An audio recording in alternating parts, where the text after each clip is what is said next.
they will all sing his praises to the nth degree. And it's wild to me that all of the experts, all of the people who are really willing to dig into the weeds see the greatness of Leon Edwards. What's up, everybody? Laura Sanko here, and welcome to my preview for UFC 278. Leon Edwards versus Kamaru Usman. I should probably say Kamaru's name first because he's the champion and he is the number one pound for pound fighter in the world. So I should say his name first, but you get the point. That's the matchup I'm here to talk about. And it's going to be a very, very interesting one. All going to go down in Salt Lake City, Utah this weekend coming up. So without any further ado, let's dive into it. And actually, with some further ado, I know I keep talking about making these videos a little bit shorter. I am going to do that this time. I'm going to split up my thoughts on the main and co-main so that you guys have a little bit more digestible sized videos. And I'm going to try to keep it a little bit tighter than I have been. So let's get right into it and look at the tail of the tape for these two right off the bat. Obviously, Kamaru Usman, I mean, nearly perfect in his career, 20-1 to 19-3-1 no contest for Leon Edwards.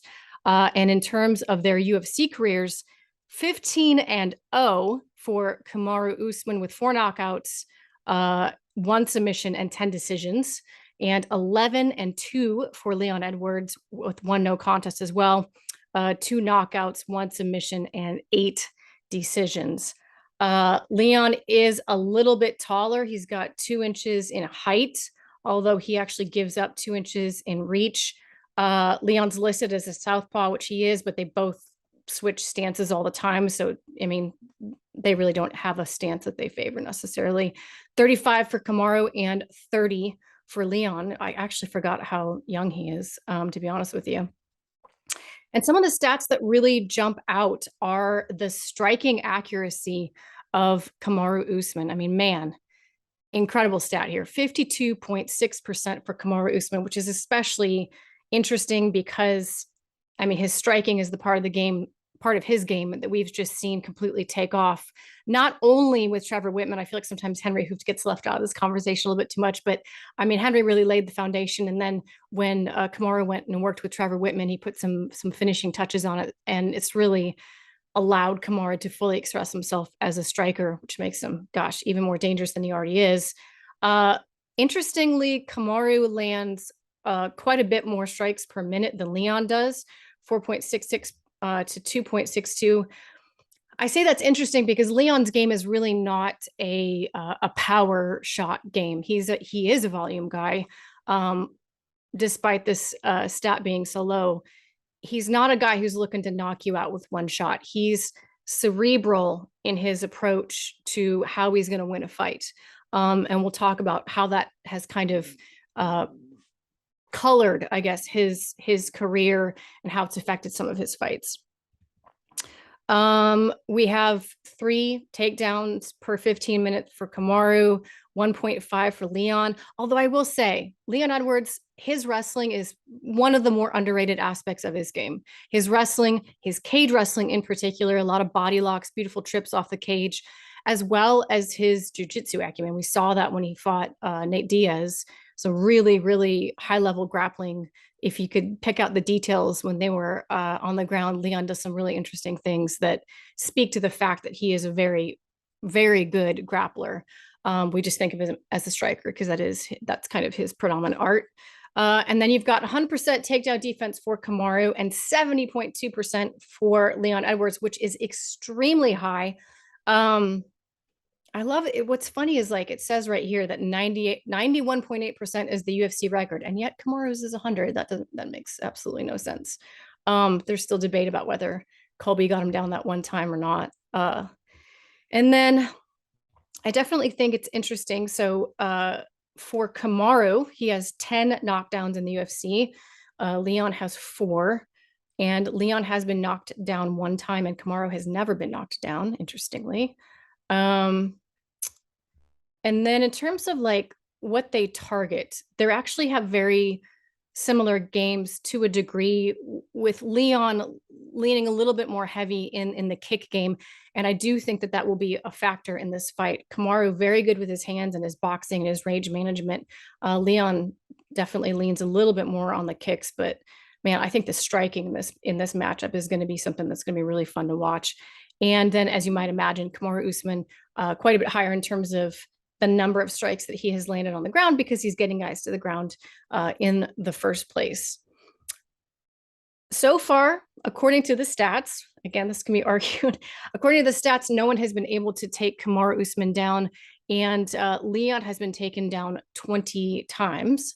But he has also landed 20 takedowns. So it's not as though Leon is completely without wrestling. He actually is a very good wrestler. And one stat I do want to point out, because I think it could be a very interesting thing in this fight if it goes one direction that I think it could go.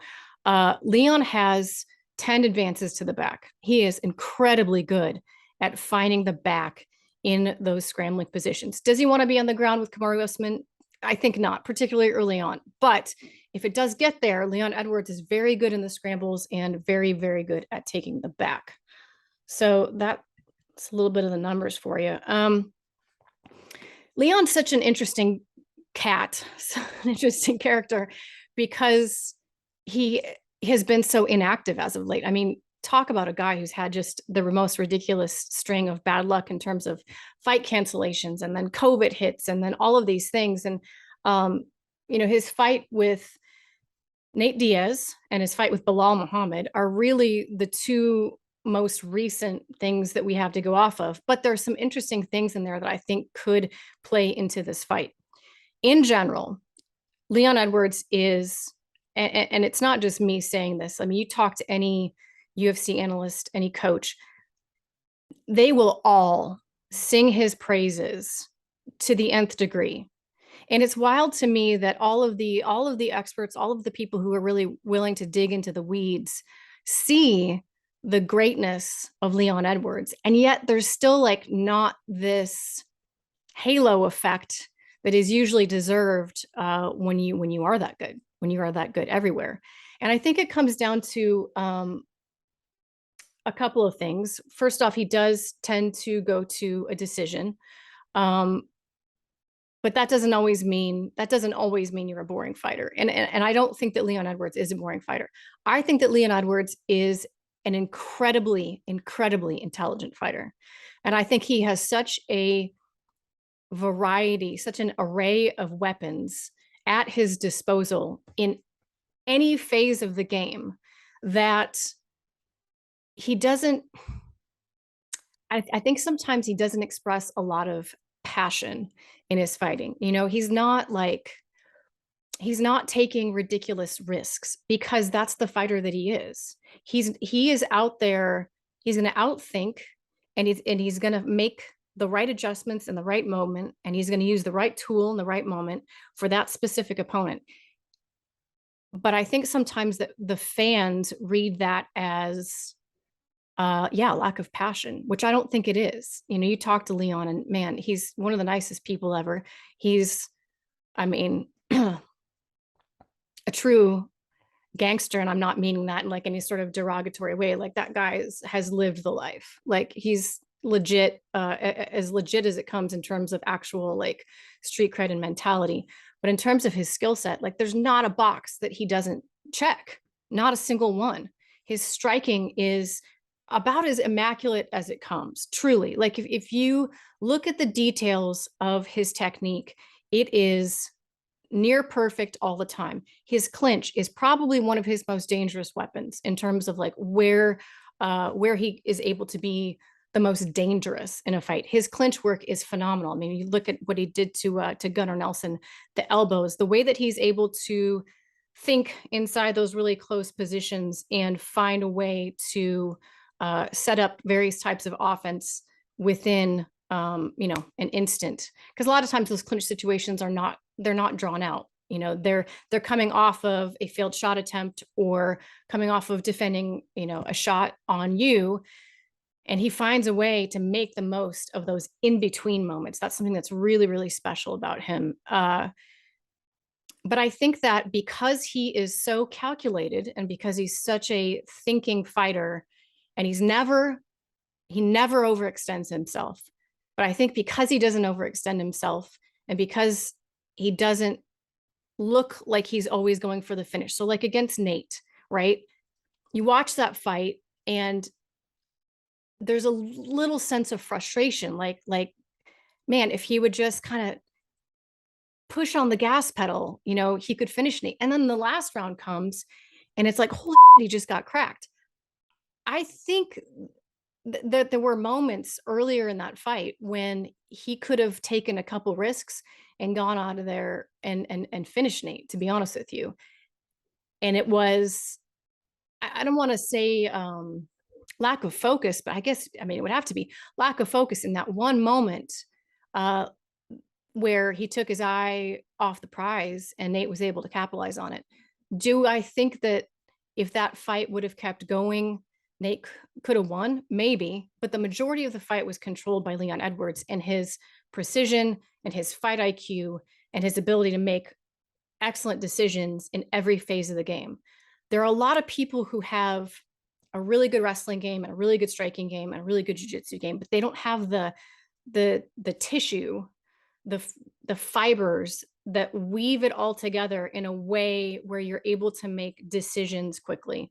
And Leon is one of those rare people that has all of that fiber, all of those fibrous tissues that allow a true blending of all of the martial arts. We say well-rounded way too much. I know I say it way too much, but Leon Edwards truly is really, really well-rounded. Do I think that he's going to want to wrestle with Kamaru Usman? No, I think that is not rocket science to think that that's not going to be his plan A. But is it a plan B if Kamaru does get a takedown? Is Leon completely lost? Absolutely not. When you look down Kamaru's recent fights, I think it's really hard to not say that Leon is his biggest test as a champion. And that's no disrespect to Jorge Masvidal twice. That's no disrespect to Colby Covington twice. Those were very close fights. And it's certainly no disrespect to Gilbert Burns. But I think that Leon's particular skill set and his mind are a really unique challenge for Kamaru Usman. And it's funny listening to them talk at the press conference. And I think Leon said, I can't remember who said it first, but I think Leon said, you've fallen in love with your striking. And Kamaru's like, well, you fall in love with your wrestling. These guys know that they are very different people, very different fighters than the first time that they fought. And like any rematch, it is important to look at that fight, but man, they've both grown so much. Particularly, it's easy to point at the growth of Kamaru Usman because we've seen him, finish Gilbert Burns. We've seen him knock out Jorge Masvidal with that insane, one of the craziest, nastiest knockouts that we've seen in recent years. I would fall in love with my striking too if that was if that's what my hands were looking like, for sure. And I think that we're going to see that in this fight. I think Kamaru Usman, like many good wrestlers who then go on to develop truly superb striking, the wrestling becomes an excellent, I don't want to say plan B, but an excellent complement to their now striking, because every round starts striking, right? So you have to start off as a striker. And for Kamaru Usman, every time he level changes, his opponents know that he means it, right? Every time he makes the slightest adjustment, you have to react because you know how good he is at setting up those shots on the cage, on the open mat. He can do it all. So this is a real challenge for Leon Edwards to figure out the timing of Kamaru Usman and to keep Kamaru Usman in a range where he wants him to be, which I think early on is going to be very far apart. You look at the work that Leon did against Nate in their fight using the leg kick. I think every time I talk about a wrestler versus a striker, which is kind of what we're dealing with here, although obviously much more complicated than that, it's always going to be advisable for the striker, if they have good kicks, which he absolutely does, to utilize that calf kick. You don't want a leg kick because the wrestler can catch it. You can't head kick, but you need to be super careful about that because they can always advance forward and you end up getting taken down off head kicks too. But if you have a good calf kick, which Leon Edwards does, and we saw that against Nate Diaz, that can be a real weapon to deter not just the shot of Kamaru Usman, but take some of the power off of that jab. When your front tire's flat, it slows the whole car down. Even if it's just this much, even if it's not a completely dead leg, even if it's just enough to take the sting off of that jab and to take the pop off of his ability to shoot in and find the hips, that's enough to make a difference in this fight. On the flip side of things, I mean, Kamaru Usman, you have to give Kamaru the edge in power. You have to give Kamaru the edge in wrestling. And so it does make it very difficult to paint like a clear-cut game plan for Leon Edwards. That being said, it's there. It's just going to be such a chess match because Leon has he's got all the game pieces to play with, every single one of them. And I'm going to be fascinated to see how and when he chooses to use them. And for Kamaru, I know I'm talking a lot more about Leon because I think when you're the champion and when you have achieved what Kamaru Usman has achieved, and when you've looked as good as Kamaru has in many of his fights, it's kind of like my job as an analyst to paint the picture for the guy who is, less favorite to win the fight. That being said, Leon's got a big task ahead of him, excuse me, big task ahead of him. And for Kamaru Usman, this is definitely the biggest challenge of his career as a champion. There's no doubt about that. There's no doubt about that. I'm going to be interested to see how this fight starts in particular, because when you go back to the first fight, Leon was having a lot of success in the first round, a lot of success defending takedowns, although Kamaru did get one, and a lot of success in the striking department. If he can draw out a fight like that further into the rounds, which I think he is capable of doing, we're going to have a real fight on our hands. But if Kamaru can get the wrestling going early, or if he can get Leon to walk onto one of those big right hands, one of the hooks, I mean, Kamaru really does have a full skill set at this point. It's a great matchup. I'm excited to see it. I'm excited that Leon Edwards finally has his real shot at UFC Gold. Absolutely deserves it. And Kamaru deserves to have a real challenger, and that is exactly what we have in Leon Edwards. So us, the fans, we've got a great fight to look forward to. I will be there, of course. And I'm also going to break down the co-main event, but it'll be in a separate video. So keep your eyes peeled for that one. As always, appreciate it if you click subscribe, like if you like it. Thanks, guys. We'll see you next time.